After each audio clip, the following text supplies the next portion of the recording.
Assalamu alaikum wa rahmatullahi wa barakatuhu. Brothers and sisters, as part of our series, Your Marriage is in Trouble When, and here is part number 6. Intimacy is either very little or doesn't exist at all. This is not a minor problem in the marriage, it's a major problem in the marriage.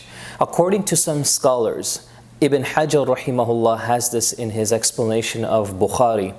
And he mentions that one of the core definitions of the word nikah is that intimacy is now made permitted. It's now become halal for these two individuals. So from the definition alone, you realize that intimacy is one of the most important aspects or elements of a marriage.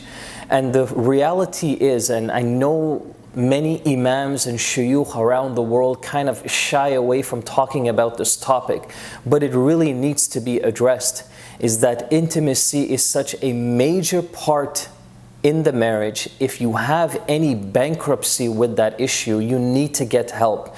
You need to sit down and talk about this with your spouse, or actually get help, whether it's medical attention or professional help, to try to understand the psychology behind this and why it is so important for the marriage to be healthy. I know some couples that go on 6 and 7 months and they don't even sleep in the same bedroom. How do you expect for the marriage to survive if that's the way you're going to live every day? Allah subhanahu wa ta'ala made both of you halal for each other, so that at the end of the day, at some point when your desire gets stronger and stronger, Allah subhanahu wa ta'ala gave you someone halal that you can be with, that you can spend time with. And one of the interesting things about this topic of intimacy goes back to an important verse in Surah Al-Baqarah. It's a verse that you always hear where Allah subhanahu wa ta'ala says, هُنَّ لِبَاسٌ لَكُمْ وَأَنْتُمْ لِبَاسٌ لَهُنْ.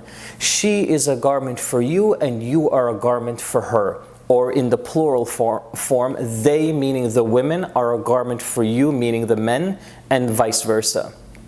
According to one definition, Ibn Abbas rahimahullah mentions that this verse here is talking about intimacy, meaning that when she is a garment for her husband, meaning that underneath the blankets or underneath the covers, they are a garment for one another. Now, I don't have to paint this picture of what exactly this is or how it looks like. Just think about it. Ibn Abbas is saying you are one cloth above him or her, and you wrap each other together. And this here, he mentions that this one definition is that it's talking about intimacy. So there is a strong possibility that in this verse it's alluding to intimacy directly, explicitly, but the Quran is so beautiful that it doesn't use words or phrases to really paint a dirty image in your mind. It's so professional, it's so relaxed, it's so neutral in the wordings that it's used, so that it gets its message across, but not in a very explicit way. So Allah subhanahu wa ta'ala certainly alludes to this in the Quran, and this is how we know the importance of this. And the last and final thing that I want to say is, brothers and sisters, if you're struggling with intimacy in the marriage, get help. Talk to somebody you trust. Talk to a family member or go to the doctor. Get whatever help you need.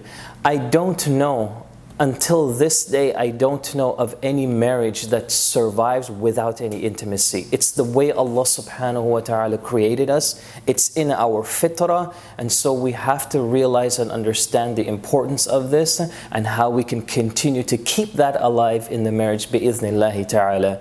So brothers and sisters, the marriage is in trouble when intimacy is not there or it's very little. May Allah subhanahu wa ta'ala give us strength. Wassalamu alaikum wa rahmatullahi wa barakatuh.